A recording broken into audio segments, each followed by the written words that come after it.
या ना, जो परसों मैंने कीमा कराया था ना ईद के पहले दिन, वो तो सारा ख़त्म हो गया माशाल्लाह। इस दफ़ा मेहमान आए थे तो चपड़ी कबाब मैंने बनाए थे तो सबको बहुत पसंद आए, बहुत ज़्यादा सॉफ्ट बने थे।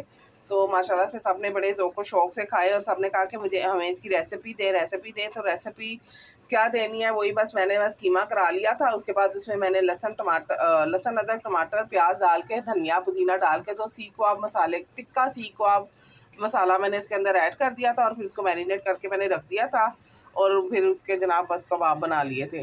तो यहाँ पर ना मैंने कहा जो मैंने कीमा कराया था ना, सारी गेम कीमे की है। कीमा आपने किस तरह से करवाना है, जब आपने कीमा कराने के लिए गोश्त भेजना है ना, तो आपने गोश्त की बोटियों के साथ साथ, चाहे बड़ा गोश्त हो आपके पास या छोटा गोश्त, जो सा भी आपने कीमा कराना है ना, उसमें आपने ये रोगन ज़रूर डालना है, यानी कि ये चर्बी ज़रूर डलवानी है आपने साथ। अगर ये देख लें, अब मेरा ये तकरीबन किलो सवा किलो गोश्त है तो इसमें मैंने जो चर्बी है ना, तकरीबन मैंने आध पाव से ज़्यादा मेरी इसके अंदर चर्बी जाएगी, तो जिसकी वजह से ना ये नरम बनेंगे, सॉफ्ट बनेंगे, जूसी बनेंगे। तो आपने जब कीमा करवाना है ना, तो आपने कीमे के अंदर जो आपने कबाबों के लिए कीमा कराना है, एक तो आपने ये बोटियाँ भी चर्बी वाली लेनी है जो कीमे के लिए लेनी है। रूखा गोश्त आपने नहीं लेना, हल्की हल्की चर्बी वाला गोश्त लेना है आपने, जो आपने चपली कबाबों के लिए बनाना है ना।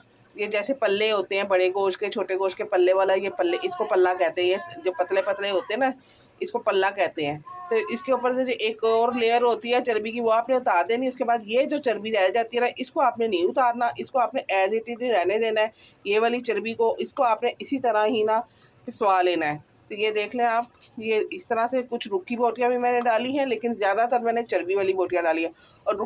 और जो मैंने पकाने के लिए कीमा रखना है ना, कोफ्ते वगैरह के लिए और सालन पकाने के लिए कीमा रखना है ना, वो रूखा आपने बनवाना है, लेकिन उसमें भी आपने थोड़ी सी चर्बी रखनी है।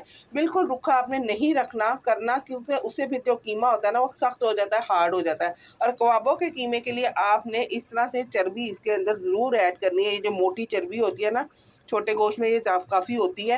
ये आपने छोटे गोश्त के, जो आपको इधर उधर से, अगर आपने खुद कुर्बानी की है तो बहुत बेस्ट है, आप उसमें से निकालें। अगर इधर उधर से आता है ना, तो आप इस चर्बी को फेंकें ना, इसको आप संभाल लें। तो ये सवा किलो कीमा है, इसमें 2 अदद प्याज डालूंगी, 2 अदद मैं टमाटर डालूंगी बीज निकाल के, और धनिया पुदीना आपकी मर्ज़ी, आप कितना डालें, और 1 टेबल स्पून लहसुन अदरक का डालूंगी। और बस फिर इसमें ना 1 पैकेट सीख कबाब के मसाले का डाल दूंगी टिक्का, और हमारे चपली कबाब का मसाला रेडी हो जाएगा। तो करवा लीजिए, आप भी रेसिपी मैंने दे दी है।